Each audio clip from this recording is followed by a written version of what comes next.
the first person in your family to build generational wealth. If you understand compound growth at 20 years old, you might become the first person in your entire family history to build real wealth. And I am not saying this to sell you a dream. I am saying this because the rules of money changed. Think about your family tree. Go back 3 generations. Your grandparents, your great-grandparents, most likely they were not building wealth through investments. They were surviving through work. They worked factories. They worked farms. They worked hourly jobs. They ran small businesses. They traded their time and energy for money. And there is nothing wrong with that. They did what they had to do, the life they could with the opportunities they had. But here is the difference. Most of them had one way to make money: work harder, work longer, earn more, because money was something they received, not something they could make grow. Their money was earned. It was not multiplied. But your generation is different. The game has changed. Today, you do not need to own a factory. You do not need to inherit land. You do not need millions of dollars to start. You need something much more valuable. A different way of thinking. Concept that most people never truly understand. Compound thinking. Because the biggest advantage you can have in your 20s is not money. It is time. Charlie Munger once said something that changed the way many people think about wealth. The big money is not made by constantly buying and selling. It is made by waiting. But most people misunderstand compound growth. They think compounding means putting money in a bank account and collecting a little interest. That is not the real power of compounding. The real power is understanding this question. Will the decision I make today continue paying me back years from now? That one question can completely change your life, because suddenly you start looking at everything differently. Every purchase, every hour, every decision, you start asking, is this creating value for my future? Or am I trading my future for a temporary feeling? Because most people do not lose money because they make one huge mistake. They lose money through thousands of small decisions. The expensive coffee every day, the unnecessary subscriptions, the upgraded phone every year, the luxury clothes they cannot afford, the brand new car with a 5-year payment. None of these things destroy your future by themselves, but together they steal the most valuable thing you have: time. Imagine someone spends $300 on expensive shoes. Maybe they look amazing. Maybe people notice them. Maybe they feel successful for a few weeks, but 5 years later, the shoes are old. The trend is gone. The value is almost nothing. That money disappeared the moment they spent it. Now imagine taking that same $300 and investing it into yourself. A skill, a certification, course, an investment account, a business idea. 5 years later, that decision could still be producing value, because some money dies after you spend it. Other money keeps working. That is the difference between dead money and productive money. Compound thinking means you stop asking, what can I buy today? And start asking, what can this create tomorrow? That mindset is the foundation of wealth. So why does starting at 20 matter so much? Why not start at 30? You can, but time is the one advantage you can never replace, because compound growth is strange. In the beginning, it looks like nothing is happening. For years, your account grows slowly. You invest, you save, you stay consistent, but nothing dramatic happens. Meanwhile, your friends are buying new cars, taking expensive vacations, upgrading their lifestyle, posting everything online. And you might start wondering,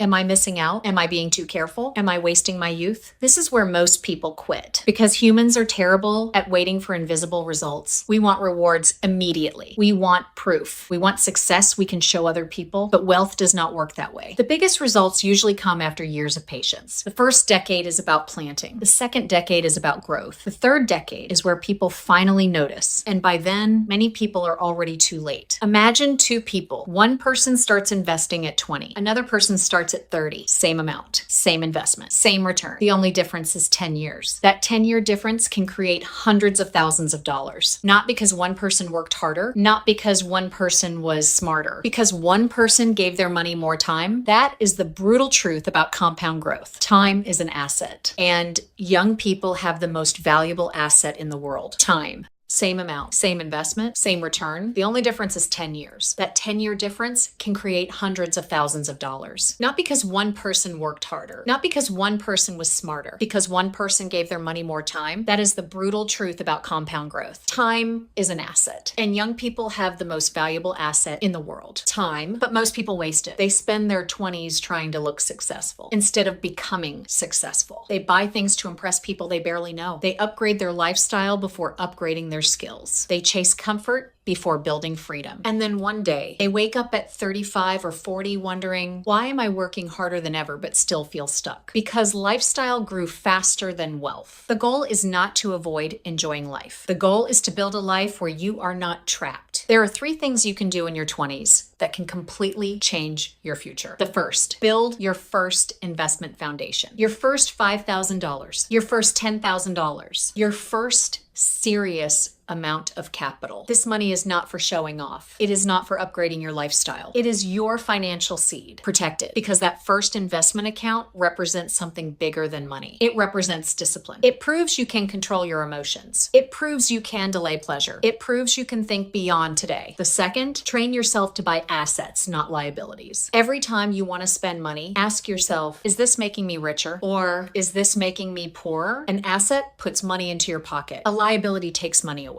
A skill can be an asset. A business can be an asset. An investment portfolio can be an asset. Knowledge can be an asset. But many things people chase are simply expensive responsibilities. A luxury car, a designer wardrobe, a lifestyle you cannot afford. They look impressive, but they do not create freedom. The third, accept that becoming wealthy is boring. This might be the hardest lesson, because everyone wants a shortcut. Everyone wants the next big opportunity. Everyone wants overnight success. Social media makes it seem like people become rich instantly. But most real wealth is built quietly, month after month, year after year, decision after decision. The person who wins financially is usually not the person who gets excited quickly. It is the person who stays consistent longer. Someone who starts at 20 and thinks in decades will always have an advantage over someone who only thinks about next month, because the world rewards patience. The market rewards patience. Life rewards patience. And this is why you could become the first person in your family to build generational wealth. Not because you were better than your parents, not because previous generations failed. They were playing a different game. Many of them did not have access to the tools you have today. They did not have low-cost index funds. They did not have instant access to financial education. They did not have investment platforms available from their phones. Many of them were focused on survival, paying bills, raising families, creating stability, and they succeeded. But now you have a different opportunity. You live in a time where a person with a smartphone and discipline can start building ownership. You do not need permission. You do not need to be born wealthy. You do not need a perfect background. You need knowledge, consistency, and the courage to start. Because the biggest financial decision you will ever make is not the stock you buy. It is the mindset you build. If you learn compound thinking at 20, you are not just changing your bank account. You are changing the direction of your family tree. Your future children may grow up with opportunities you never had. Your family name may become associated with ownership instead of survival. And one day, someone in your family might look back and say, everything changed because one person decided to think differently. That person could be you. So remember, do not spend your seed trying to look successful. Plant it, protect it, give it time, because the person who understands compound growth early does not just build money. They build freedom, and freedom is the greatest wealth you can create.